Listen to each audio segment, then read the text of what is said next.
Bonjour à tous. Merci beaucoup pour votre présence. Well, thank you very much. And it is about time to start as it is a quarter past. And before starting this session, we'd like to introduce the speakers. Lucy Chen, consultant about digital trust and security with CAPGEMINI event, major sector. Between operational level and the CISO and CSO people, and quite often to address top management level and that kind of. Laurent, good afternoon. Thank you. Laurent Guérin, CISO of Airbus, and my scope, the three Airbus divisions, trade and helicopters and military and space devices. And we do cover the IT, industrial, and the RS, of course.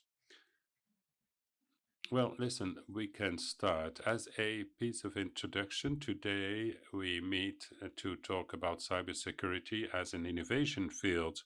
And into this innovation, we can tackle it together. One considers for major ambitions levels what we what like to reach as a target innovation-wise. On the left side, improvement of the device of the existing solutions. And one thing, it is incremental innovation. It is vertical and one or several technological bricks added to the device. And the other side is horizontal, new products and services to fulfill a device. In that scheme, even more advanced, we call it a radical innovation, something that would transform our view on things. Innovation and cybersecurity wise, it would be the the three kinds of innovation. We reconsider and review the architecture and to manage security. Disruptive innovation, innovation as a business enabler. Ambition, it is to put on the market a new product or a new service, which might be also pertaining to cybersecurity. We are the only one to suggest that, to propose it as a business. Typology behind innovation, we are thinking about technology innovation, but also innovation in the process with new practices. For instance, cybersecurity, we might have solutions which are not on the security, but there are some practices, experiences which are deducted from that. We're talking about organizational approach. Hence, we can put that concept and beyond the double relationship, innovation and cybersecurity. And these are the two sides of the piece. With other words, obviously, there's one side we are more familiar with, a long innovation steps. We identify issues in terms of security as if you say innovation, you extend to the new attack perimeter with new technology, another parameter that can be used by rogue people or rogue organization. And we suggest also to have a view, to have another angle, another insight. Why not innovation for cybersecurity? So we hope to tackle that piece which is at stake. And the very first reason or lesson, it is that in cybersecurity, it's good to innovate as there is an evolution of the threat. And as such, it is compulsory to innovate in the cybersecurity. And until cybersecurity as a service is as a business leverage. This as an introduction, so let's tackle the heart of the matter from both sides and with concrete examples for Airbus. First, focus on how cybersecurity might contribute to the innovation. For Airbus, it is really a critical thing, of course. Considering the complexity of our products, we invest a lot in this. Security and safety wise, for products and services for sure, but also to improve efficiency and performance of our products, planes, helicopters, and so forth, and satellites, but also to work upon the incident impact on the environment. And that's a field we innovate a lot in order to mitigate the impact. And a few points on my vision how cybersecurity can support innovation within Airbus. And very important, it is protecting intellectual property for sure. Many labs, many searchers, many engineers develop new process, new components, new stuff, and new ideas. A lot of intellectual property behind that, and we would like to protect that in order this not to be stolen from us.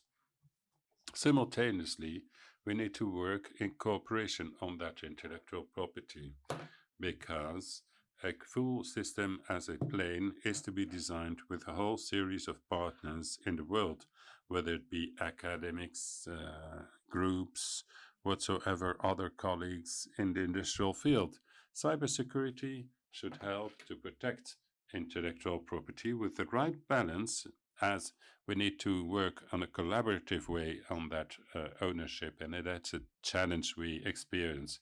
We work a lot with the R&T department to work on the security by design.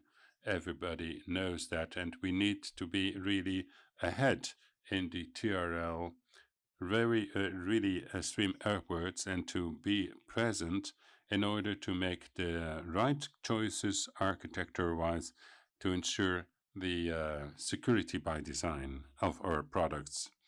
And in the end, to support the digitalization of the company, I was talking about technology and innovation, but there are also processes and organization. We are digitalizing for everything. All the engineering is digitalized with tools, and we do follow up that digitalization wave. Two examples to illustrate what the message I'd like to get across. To augmented reality, that is something we have been working on for years. Augmented reality, like the thing, it is important design-wise for design, manufacturing, and maintenance. We deployed new solutions, and there are some people working with this headset, There are some risks for sure, this device. It's not control, i.e. you can buy it on the market as such, and we don't have a grip on that, and we don't have the experience as we have with laptops. But importantly, these devices are quite often wireless connected on Wi-Fi, on tools which are PLM, product lifecycle management, the whole engineering for a plane, and that's what we have the intellectual property on. And there is a direct connection, hence two potential impacts. Confidentiality, you lose intellectual property if on the device and on that connection, people can steal some data, but also to lose compliance. Sometimes in our systems, data is provided by partners, and we are in charge to protect this data. If, because of such an equipment, we were to lose data, we're not compliant anymore with our partners or versus clients. That's what we worked upon. Equipment. EDM was introduced to control everything which is on the OLEDs to avoid a malware, a virus, a charge.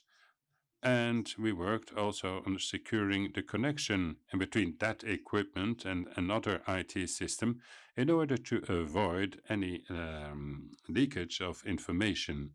Hence, that was a major success. This project that has been worked upon stream upwards, and we started as from the start to help this auto party to introduce technical solutions, which is secure by design. Another example is linked to the pressure of tires of planes. It's not a thing you would think on at day by day. Measuring that pressure, it's done by operator. On a A320, you've got six, but on a heavy plane, much more.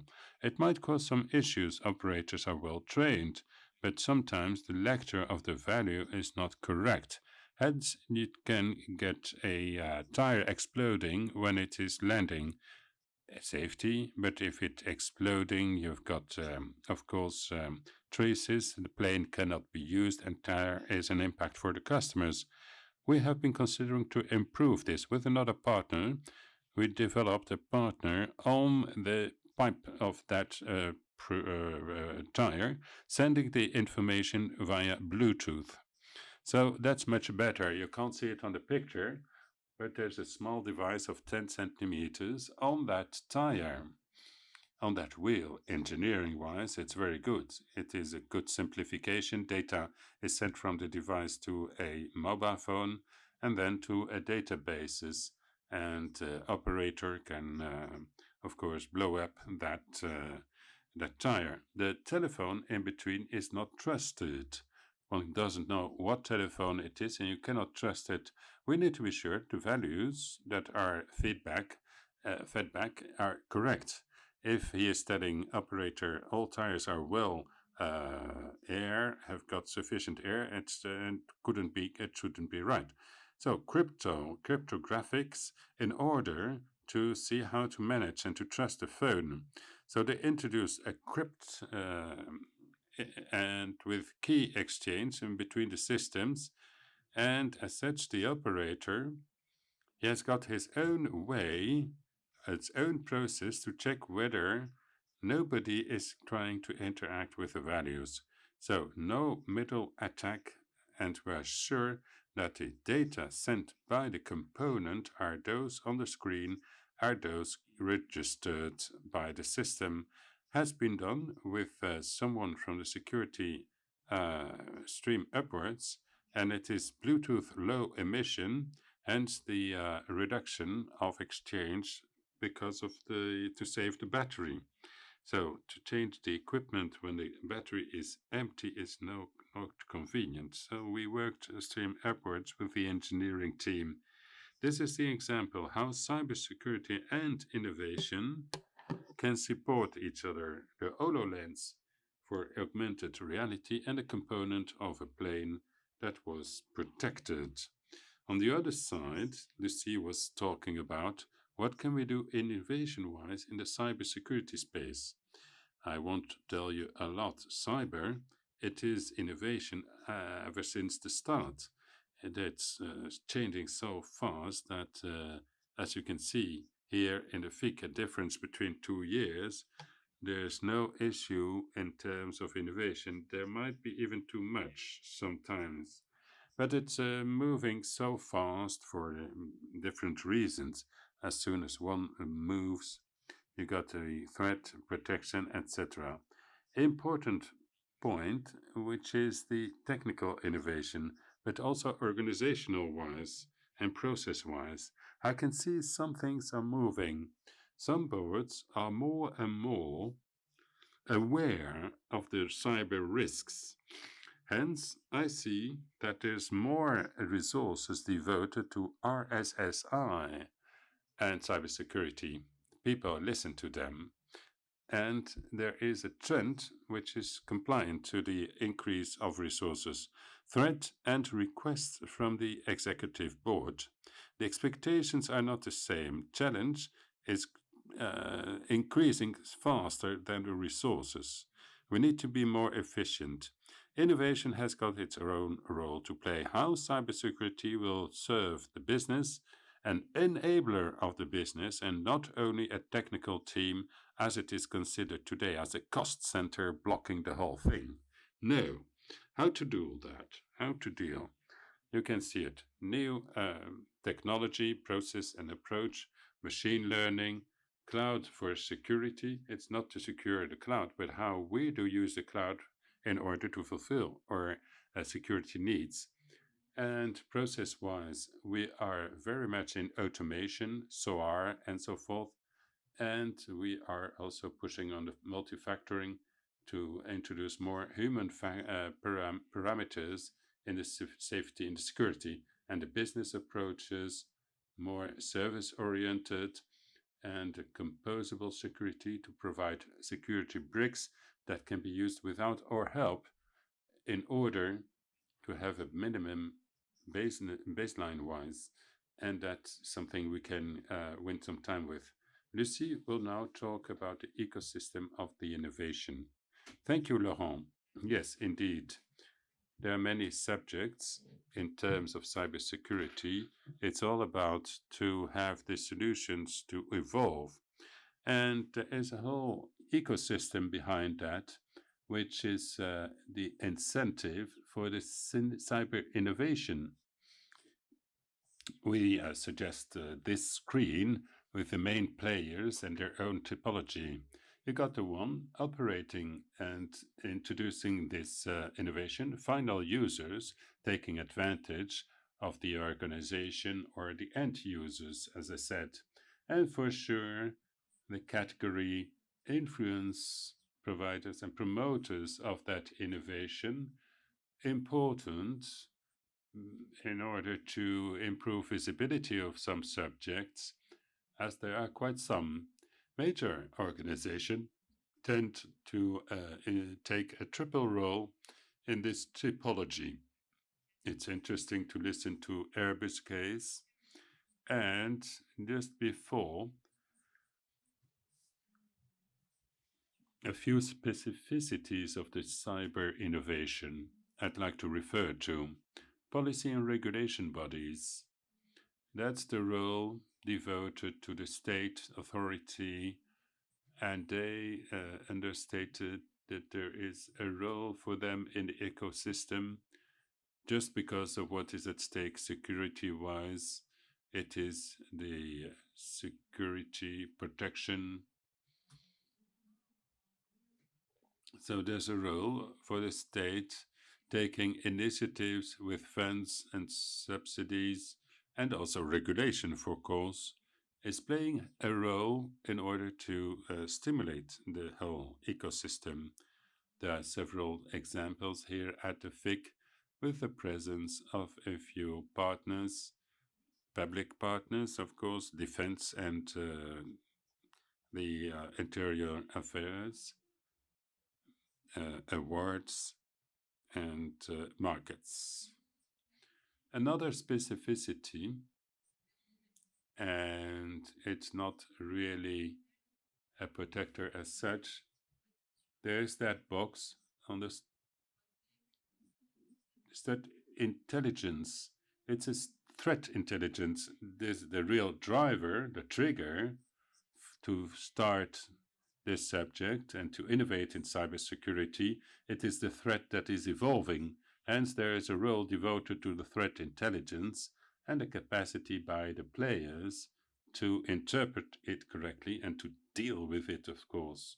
Laurent, can you give us an idea of what happens from the Airbus side? I'm not going to cover all points, it would be too long. I'd just like to talk about the experts' role, the labs, and universities. We're quite an expert in cybersecurity, but there are other fields in the group whose role is to have a look at what's happening and to host cybersecurity in the group. So that's the core of their business. We're talking also with professors, like a team operating cyber innovation in England, working in close relationship with some universities, research labs, and I can provide another example. I was talking about R&T, major teams proceeding to research with Airbus, and we're closer to them, take some sources of inspiration, and there's some dual use for engineering and cyber. startup as well. We push internally to work with the startups to help them to develop as a major industrial group.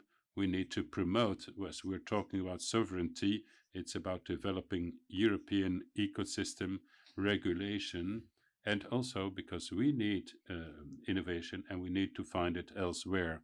Two short examples regarding innovation in cybersecurity, which is not technological. The first one is about phishing campaign. We are doing phishing campaign in order to train our users. And when we thought about starting this campaign, we wondered what makes the users click. So we started a research program on human factors with a university in England to identify the criteria that made the user clicking on the email, because we could all be victims of phishing. First, emergency, fear, curiosity, empathy, and greed. These were the 5 main factors identified and applied in phishing campaigning. People, if you use those, people will be induced to click. Phishing campaign worked very well, because if the email is well done, it works all the time. Now we are working on those criteria. Second example, I talked earlier about automation. Here, it's more about CERT incident management. We have tools to automate that, but we lacked a bit of flexibility. Each investigation is a bit different, so we had no common templates. So a good part of the job was done, but something more was lacking. And there was someone who said, well, let's try to use a tool which is not made for that. Let's have Jupyter tool. It's a notebook, very powerful one. You can have even code in it. You can have Python executed within it. So he thought something could be done with that. He instanced a system. It works pretty well. It works well. When an alert is detected, there is a system that will qualify the alert. Do we have a template applying for that, or do we have a generic template? We start a notebook, we start a workflow, and people can see what are their rights and so on, and they have the same notebook. They all work on the same notebook. All modifications are archived. So on the collaborative side, it's very powerful. As there are code in that, it's very powerful. You can have a lot of APIs. And once the investigation is done, we can analyze the final notebook to see whether we could integrate things in the template so that the next investigation can beneficiate from this return of experience. It may seem pretty easy, pretty straightforward, but still it works very well, especially for our certs. And for transition, we have a lot of innovation topics. And with CAPGEMINI, we wondered how we can deal with all the innovation topics, especially when it comes to cybersecurity. Indeed, these are 2 examples, but there are many more. And for Airbus, we were convinced that organizations will need to be sure they are going to the right direction, because investments are made, of course, in order to support R&D, and choices must be made. So for having such an analysis, we will propose an analysis framework that we can push, that we can equip with tools. As Laurent said, we talk a lot about TRL, technology readiness level. So you have the technological aspect and the contextual aspect. You can find that in the framework. Of course, technological is all about maturity, feasibility, reality for implementing the technology. It is an efficient technology, and it means the security challenge. Having a ready technology is not enough. You have the contextual approach, which is very important, notably when you take the scope of an organization.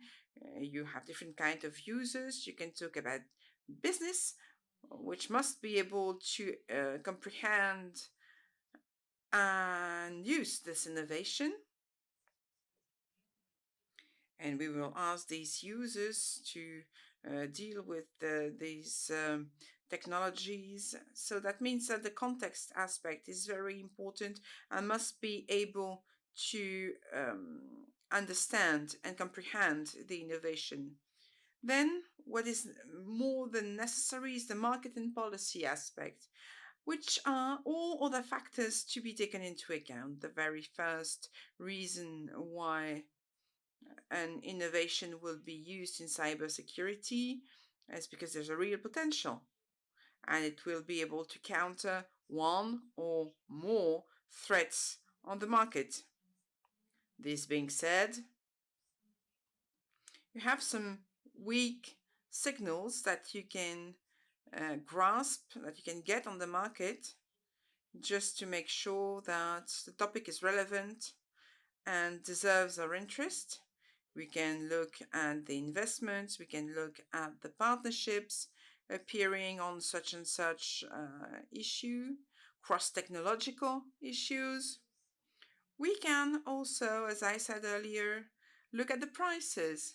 So there are some recognition biases that we can grasp, and they are important because they make the topic more visible. Last but not least, in this market and policy category, you have the regulation factor. That is something that can be envisaged both ways. Of course, when you work an innovation, you must be compliant, but it can also be solutions that allow us to follow the pace of regulation and still be compliant. Then, of course, you can even go further. Why not having solutions for foreseeing and planning the evolution of the regulatory evolution? That is what we do, globally speaking, for analyzing and prioritizing. Once we focus on the topic, what is important for us is to have these topics visible at top management level. Of course, it's quite clear we need to have the right sponsorship level. Then, of course, you must take a couple of steps behind, as Laurent said. Top management is now quite aware about cybersecurity, but then there are many topics relevant to cybersecurity that can be mentioned. At the level of CAPGEMINI event, we made a survey to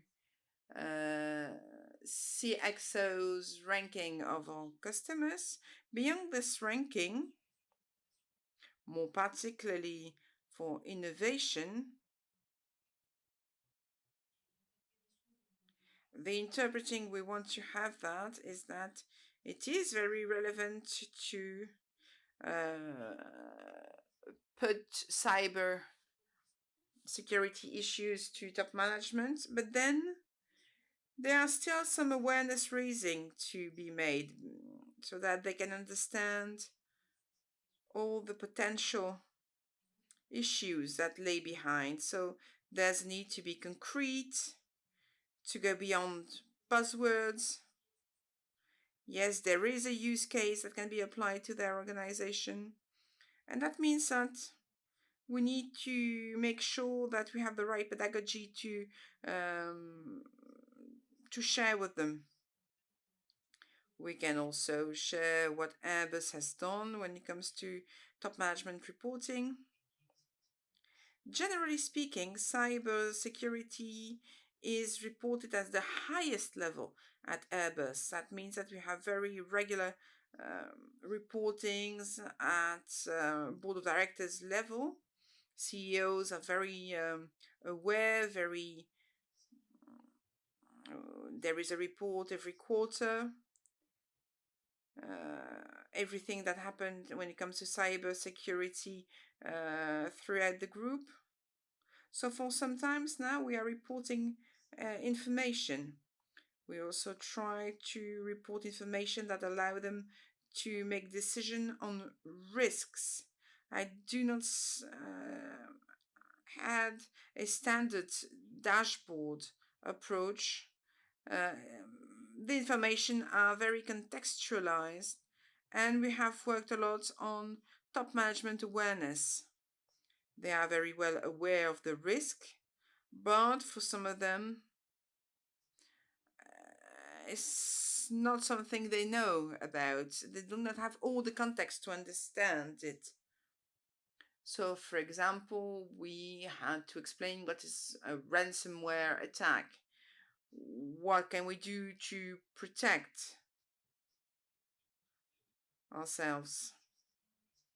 So we did work with such items, and that means that we had the right sponsorship from their part. They understood what it meant, and they now have very precise and relevant questions to ask us. And so that is very interesting. The CAPGEMINI topic, as a CAPGEMINI survey say, they do not always think about that as the very first, but we have to make sure that innovation is important. We do not dilute it in a 40 pages report, but we have sections in which we are talking about that. And I also want to talk about business impact. We are not going to tell them we have a machine learning system deployed there. They would not understand what it meant, but we will explain them what it meant for the company, for the business, and so on. When you talk about innovation, what is important is to talk about the big picture. What is the strategy? What is the approach? What is it going to give us? It's not just about technology, market, and so on.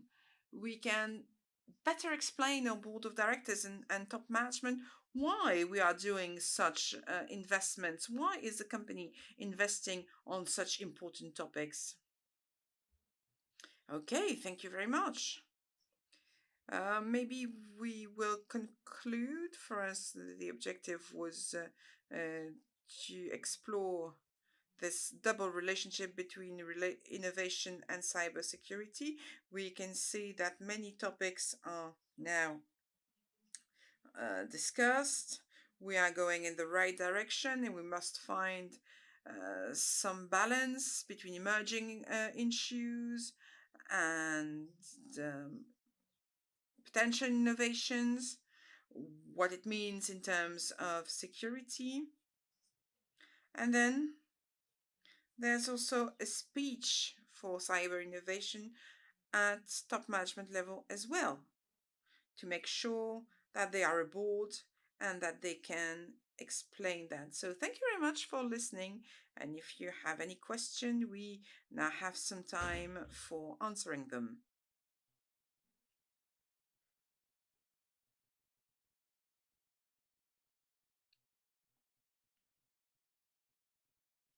Unfortunately, the question is asked out of a microphone, so the interpreters cannot help you there.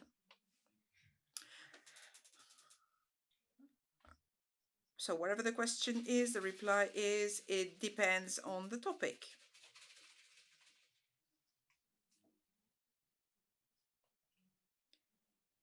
Let me talk about the first two examples. How can we help innovation at engineering level? For small components, we had a poke with partners, and it was all integrated in the specs of the manufacturers. That's why the switch happened very well. For others, it may be a bit longer, as we have to modify the device.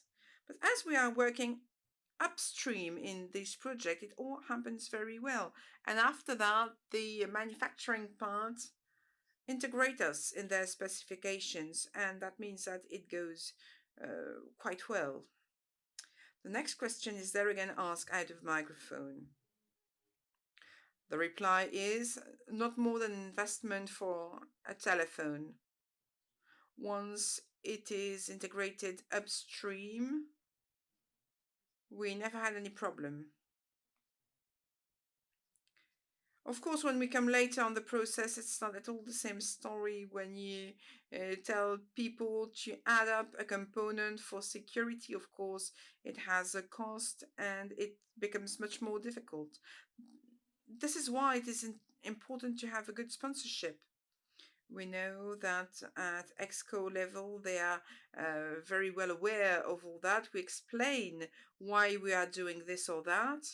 And if there are decisions to be made, it is their role. But at the very least, they are informed and they have all the information they need to make an enlightened discussion. Hello, thank you for your presentation. It's very good to invest in innovation in cybersecurity, but hackers are very innovative as well. They have their own methods that they will not share with us, unfortunately. Yes, and that's a pity.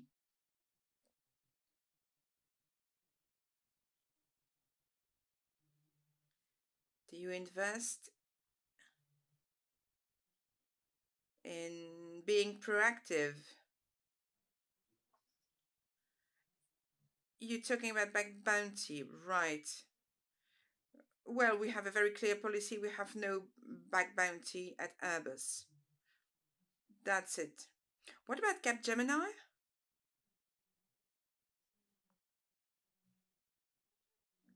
Well, it was not what CAPGEMINI studied to Airbus. Indeed, there are different services at CAPGEMINI level that we can make, and back bounty is one of them.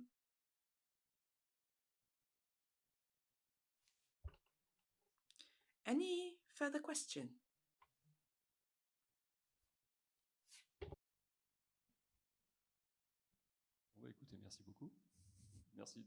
If that is not the case, thank you very much. Thank you for coming and thank you for your attention.